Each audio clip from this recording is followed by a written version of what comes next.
एक बार भगवान शिव और माता पार्वती के पास अरण्यनी देवी आती है। हे महादेव, हे माता, मदद करे मेरी। क्या हुआ प्रिया अरण्यनी, क्या दुविधा है तुम्हारी? हे माते, आपने मुझे वनों की रक्षा का दायित्व दिया था, परंतु पृथ्वी पर पाप बढ़ते ही जा रहे हैं। वनों को काटा जा रहा है माता, मैं क्या करूं? मनुष्य वनों को काट रहे हैं। स्वामी, इस दुविधा का निवारण क्या है? हे प्रिय, अब तुम्हारे अद्भुत अवतार का समय आ चुका है। तुम ही वह मूला प्रकृति हो जो कण कण में बसती हो। तुमने हर लोक, प्राकृतिक वास और अलग अलग प्राणियों की रक्षा के लिए अवतार लिए हैं। अब समय आ चुका है, तुम वन की रक्षा के लिए अपना एक अवतार और लो। देवी पार्वती महादेव का इशारा समझ जाती है। प्रिया अरण्यनी, अब समय आ चुका है मेरे वन दुर्गा रूप का। अभी जिस वन को नष्ट किया जा रहा है, तो मुझे वहां तक ले चलो। देवी अरण्यनी माता पार्वती को एक वन तक लेकर जाती है और माता वन दुर्गा का रूप लेकर वन के अंदर ही समा जाती है।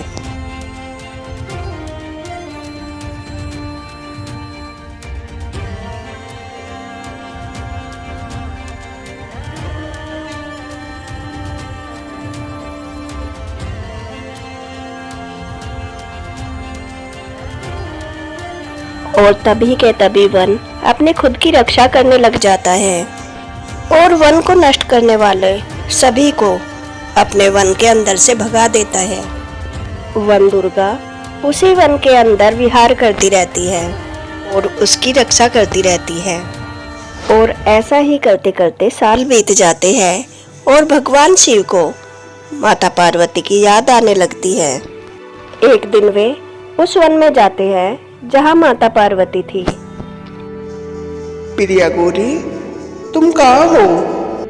देवी वन दुर्गा को महादेव के आने का आभास हो जाता है और वह पार्वती रूप में आकर वन के अंदर ही मुरली बजाने लगती है। भगवान शिव मुरली की धुन के पीछे पीछे जाने लगते हैं और जब भगवान शिव को माता पार्वती मिलती है, वे एक वानरी का रूप लेकर पेड़ पर चढ़ जाती है। अरे गौरी, ये कैसा मजाक है? मैं तुमसे इतने दिनों से नहीं मिला, नीचे तो आओ। तुम्हें पता है मुझे तुम्हारी कितनी याद आ रही थी। अच्छा स्वामी, अगर आपको मुझसे मिलना है तो मुझे पकड़कर दिखाइए। और वानर रूपी पार्वती एक पेड़ के ऊपर से दूसरे पेड़ों पर कूदने लगती है। भगवान शिव यह देखकर हंसने लगते हैं और वे भी वानर का रूप ले लेते हैं और माता पार्वती का पीछा करने लगते हैं। इतने दिनों के बाद मिलने पर माता पार्वती और भगवान शिव अति प्रसन्न थे और वे पूरे वन का विहार करते हैं। वन दुर्गा की लीला से बने हुए सुंदर वन को देखकर भगवान शिव अति प्रसन्न हो जाते हैं। गौरी, ये वन तो तीनों लोकों से सुंदर है, तुम्हारी लीला तो अपरंपार है। स्वामी, यह वन इतना सुंदर बनने पर भी इसमें कोई कमी खलती थी, परंतु अब आपके आने के बाद यह वन संपूर्ण लग रहा है। यही तो सृष्टि का आधार है। जहाँ पर प्रकृति है वहीं रुद्र है और जहाँ पर रुद्र है वहीं प्रकृति है। जब रुद्र शिव है तो प्रकृति पार्वती है। प्रकृति बिना रुद्र निरर्थक होता है। उसी प्रकार पार्वती बगैर शिव एक शव के समान होता है। और स्वामी, उसी प्रकार पार्वती अपने स्वामी के बिना लक्ष्यहीन और दिशाहीन हो जाती है और उसे जब तक अपने स्वामी नहीं मिलते वह भटकती रहती है और दिन का सूरज ढलने लगता है। गौरी, यह दिन कितना अद्भुत था। आज मैं तुमसे इतने दिनों बाद मिला। यह पल युगों युगों तक याद रखे जाएंगे। इस दिन के चिन्ह स्वरूप हमारी दिव्य लीला का समय आ चुका है। अब हम दोनों के अंश से एक नया देवता अवतरित होगा। कौन सा नया देवता स्वामी? श्री हरि के त्रेता युग के अवतार का महान भक्त हनुमान। उसके पश्चात भगवान शिव और माता पार्वती के शक्ति अंश एकत्रित हो जाते हैं और वे दोनों अपने असली स्वरूप में आ जाते हैं। माता पार्वती उस शक्ति अंश की तरफ देखती है। स्वामी, अब मैं इसका क्या करूं? भगवान शिव पास से गुजरते हुए वायुदेव को रोकते हैं। पवन देव, आप कहाँ जा रहे हैं? प्रणाम महादेव। प्रणाम माता पार्वती। मैं धन्य हुआ आपके दर्शन पाकर। मेरी एक भक्त वानरी को पुत्र की चाह है, तो मैं उसकी इच्छा पूरी करने के लिए जा रहा था। तो आपकी भक्त वानरी के लिए हमारी तरफ से एक भेंट, ये पार्वती और मेरे शक्ति का एक अंश है। इसे ले जाकर तुम अपने भक्त अंजनी को दे देना। बाद में महादेव और माता पार्वती का वह अंश बजरंगबली के रूप में जन्म लेता है। यह कथा शिव पुराण, स्कंद पुराण, आनंद रामायण, भविष्य पुराण और लोक कथाओं से ली गई है। अगर आपको भगवान शिव और माता पार्वती के अंश की यह कथा पसंद आई हो तो वीडियो को लाइक करें। एक समय की बात है, एक दानवों का राजा था जिसका नाम था हिरण्यकश्यप। उसने तीनों लोकों पर अपना आधिपत्य जमा लिया था। उसने तपस्या करके ब्रह्मदेव से ऐसा वरदान प्राप्त किया था, उसे देव, दानव, मनुष्य, पशु, पक्षी कोई भी ना मार सके। उसे घर के अंदर कोई ना मार सके और न ही कोई घर के बाहर मार सके, न ही दिन में न ही रात में मार सके, न ही अस्त्र से और न ही शस्त्र से मार सके। और वह जब तक खुद अपनी मृत्यु को न बुलाए तब तक वह न आए। लगभग उसे अमरता ही प्रदान हुई थी। उससे हर कोई डरता था। उसके राज्य में हर कोई उसी की पूजा करता था, उसी का नाम जपता था। अगर कोई भगवान की पूजा करता था तो हिरण्यकश्यप उसे मार देता था। परंतु हिरण्यकश्यप का खुद का पुत्र प्रहलाद उसकी अवज्ञा करता था और वह भगवान विष्णु की पूजा प्रार्थना करता था। प्रहलाद अपने परिवार से बिल्कुल ही अलग था। उसके मन में क्रूरता का एक भी कण नहीं था। वह बहुत ही दयालु था। वह किसी पर भी अपनी आवाज़ नहीं उठाता था और न ही किसी को बुरा बोलता था। प्रहलाद दिन रात बस भगवान विष्णु के गुणगान गाता था। वह यह सब अपने पिता की अवज्ञा करने के लिए नहीं करता था, परंतु भगवान विष्णु से वह सच में ही इतना ज़्यादा प्यार करता था। हे दुष्ट बालक, तुम मेरी आज्ञा का उल्लंघन करते हो और मेरे राज्य में मेरे शत्रु विष्णु की पूजा करते हो। इस राज्य में सिर्फ मेरी पूजा होगी। मैं ही तुम्हारा भगवान हूँ। पिताश्री, निसंदेह आप बहुत शक्तिशाली है, परंतु भगवान केवल श्री हरि है। आप कभी उनकी बराबरी नहीं कर सकते। प्रहलाद, तेरी ये हिम्मत, या तो मेरी पूजा कर, नहीं तो मैं तुझे मार दूंगा। पिताश्री, अगर आप चाहे तो मुझे मारने का प्रयास कर सकते हैं। मुझे मृत्यु का भय नहीं, क्योंकि मृत्यु का भय केवल दुष्टों को होता है। हम भक्तों को तो मुक्ति मिलती है।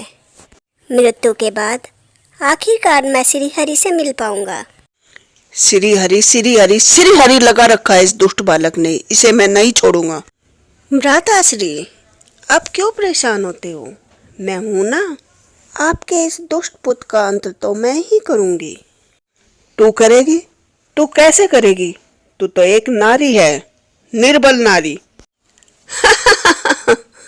आपको ब्रह्मदेव से आशीर्वाद मिला है, इसलिए इतना अहंकार है ना। तो जाइए, मुझे भी भगवान शिव से वरदान मिल चुका है। वरदान? कैसा वरदान? मुझे ये वरदान मिला है कि अग्नि मुझे कभी नहीं जला सकती। तो इस फालतू वरदान का मैं क्या करूं? जा अग्नि में कूद जा, जो तू नहीं जलेगी। इस वरदान से तू प्रहलाद को कैसे मारेगी? मंद बुद्धि कहीं की। अरे भ्राता, आप समझते नहीं हो। मैं उस प्रहलाद को गोदी में लेकर चिता में बैठ जाऊंगी और मेरा कुछ नहीं होगा और वह जल जाएगा। मैंने कितनी बढ़िया तरकीब सोची है। आपने या मैंने? क्या बोली? कुछ नहीं, आपने ही सोची है ये तरकीब। तो मैं एक चिता लगवाता हूँ, तो प्रहलाद को गोदी में लेकर आ जा। अब होलिका जाती है और अपनी वरदानी चादर। प्रहलाद, बुआ के पास आओ। अभी नहीं बुआ, मैं श्री हरि का मंत्र जाप कर रहा हूँ। अरे प्रहलाद, आओ ना, हम थोड़ी देर खेलते हैं, फिर मैं भी तुम्हारे साथ मिलकर मंत्र जाप करूंगी। बुआ, आप भी श्री हरि का मंत्र जाप करोगी? ठीक है, तो मैं आपके साथ आकर खेलता हूँ। आप कितनी प्यारी हो बुआ। अब होलिका प्रहलाद को गोदी में ले लेती है और होलिका प्रहलाद को चिता के पास लेकर जाती है और उस पर जाकर बैठ जाती है। बुआ, हम चिता पर क्यों बैठ गए? क्योंकि आज तेरी मृत्यु का दिन है। प्रहलाद होलिका से अपने आप को छुड़ाने की कोशिश करता है, मगर होलिका ने उसे जकड़ लिया। बुआ, मुझे जाने दो ना, जाने दो। जला दो इस चिता को, लगा दो इसमें आग। अब सैनिक चिता में आग लगा देते हैं। देख, आज तेरा श्री हरि भी नहीं तुझको बचा पाएगा।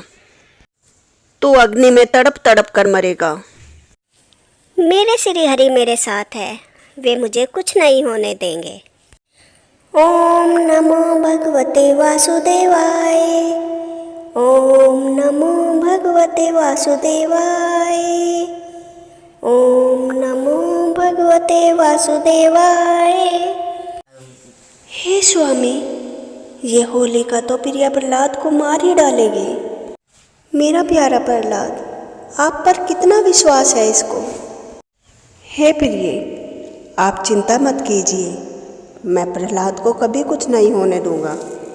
ये दुष्ट मेरे प्यारे भक्त का कुछ नहीं बिगाड़ सकते। और तभी के तभी होलिका के चादर फट जाती है। स्वामी, ये कैसे हो सकता है?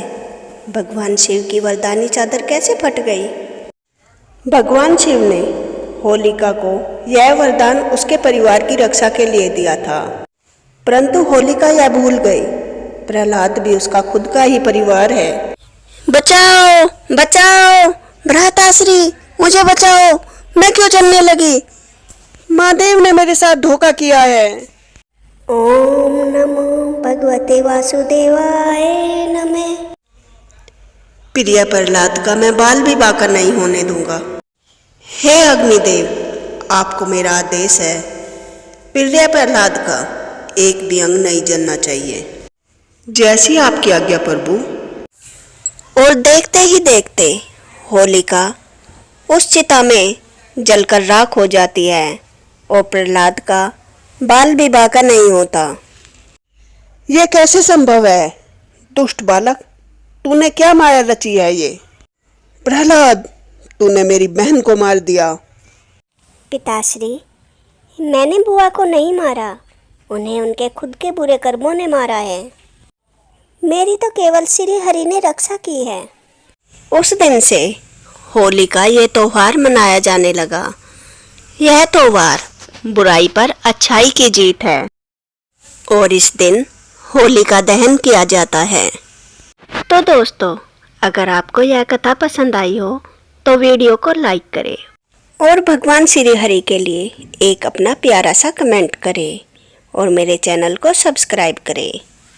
धन्यवाद। जय लक्ष्मी नारायण।